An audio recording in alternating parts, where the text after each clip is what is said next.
When I was growing up in America, music was everywhere. From the way we cheered at wrestling matches to how we sang together at concerts. Sing-along culture was something I thought had always just been there. But as I got older, I discovered something fascinating that made me look at everything differently. That spirit of singing together in live events, the joy of collective voices rising above the noise, the invention of karaoke sing-along.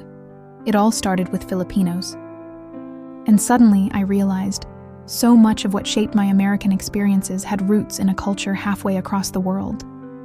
It surprised me because America often feels like the cultural giant, the one exporting music, television, Hollywood, and wrestling to everyone else. But the more I learned, the more I realized that the Philippines has been just as influential in ways we sometimes don't even notice. It's not just that Filipinos love music, it's that they made music something that belonged to everyone, not just to the performers on stage.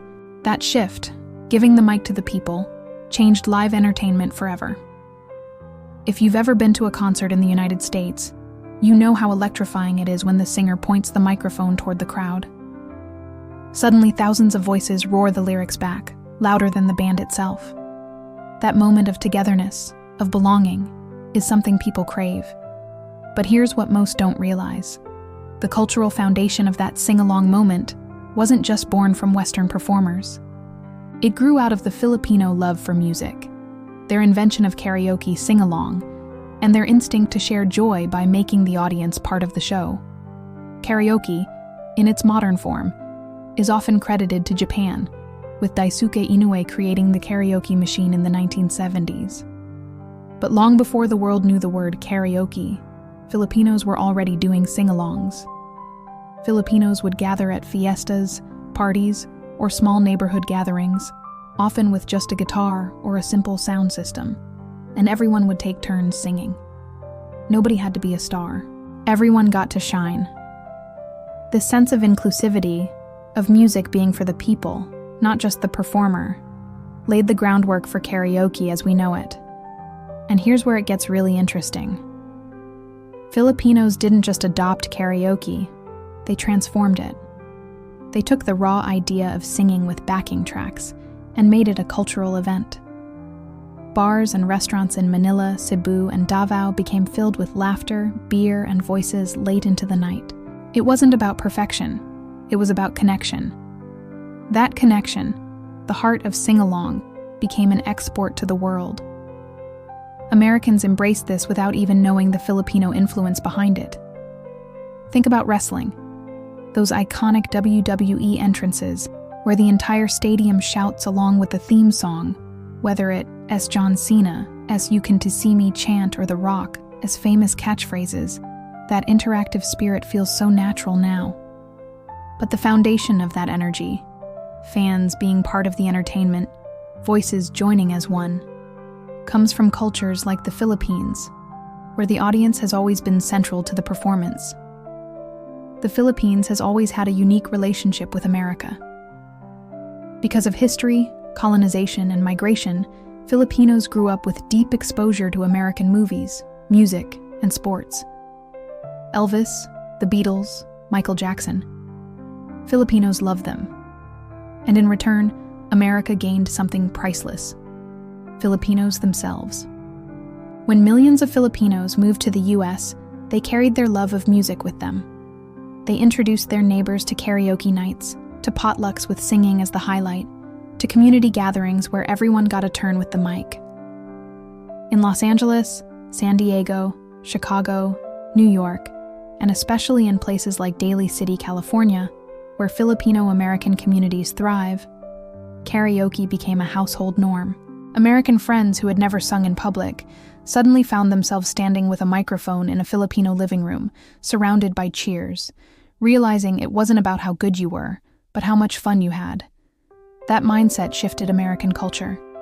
It made its way into bars, then into stadiums, and eventually became the expectation that fans sing along, that they belong in the show. What touches me most is how Filipinos made music an act of generosity. In the West, music often gets tied up with ego. Rock stars on stage, audiences below, separated by fame and money. But in the Philippines, The spirit of sharing always wins. If there's one microphone, it will be passed around. If there's one songbook, everyone gets to choose a track. And when it's your turn to sing, nobody laughs at you. They cheer you on, even if you're off-key. Because for Filipinos, it's not about the performance. It's about being together. That same spirit explains why Filipinos are so loved around the world. Music is just one part of it. Filipinos bring warmth, laughter, and loyalty wherever they go. In America, I've seen Filipino nurses working long hospital shifts still finding time to sing during potlucks. I've seen Filipino families invite neighbors to join karaoke, even if they just met them. That generosity of spirit makes them unforgettable. And yes, it's one reason so many foreign women find themselves fascinated by Filipino men. It's not just about looks or charm, it's about personality. Filipino men often carry that same warmth into relationships. They're family-oriented, fun-loving, and they know how to make life less lonely. In a world where so many relationships can feel cold or transactional, being with a Filipino man can feel like being part of a story, a song, a family. That's why you'll hear stories of Russian women, Ukrainian women, American women, all searching for Filipino husbands. They see in Filipino men something rare: loyalty, humor, and a way of making the everyday feel like a celebration. And isn't that the same thing music does? It takes ordinary words and feelings and turns them into something unforgettable. Filipinos do the same in life. They take ordinary days and make them extraordinary. They can turn a simple dinner into a fiesta, a small living room into a concert hall, and a microphone into a bridge between strangers. When I think about my own life, I realize how much of it has been shaped by Filipino culture without me even realizing it. The sing-along moments at concerts that gave me goosebumps. The karaoke nights with friends where I laughed until I cried. The wrestling matches where the audience roared together, louder than the announcer. All of that, those unforgettable feelings, are rooted in the Filipino gift to the world. And it's not just entertainment, it's identity. Music became a way for Filipinos to survive hardship, from colonial oppression to economic struggles. When times were tough, they sang. When they left home to work abroad, they brought their songs with them. When families were separated by oceans, karaoke nights bridged the distance. Singing became both memory and hope.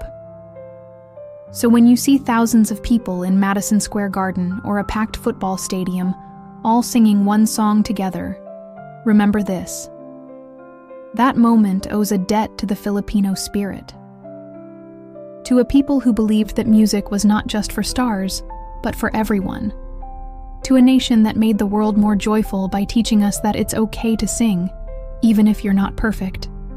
And maybe that's why deep down, Filipinos are so easy to love.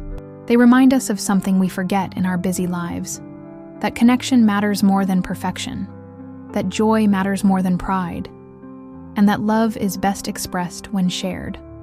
I find it beautiful that the world's biggest stars, whether they're rock musicians, pop idols, or wrestlers, use sing-alongs to connect with their fans. But I find it even more beautiful to know that the heart of that comes from the Philippines, a country of music, laughter, and love.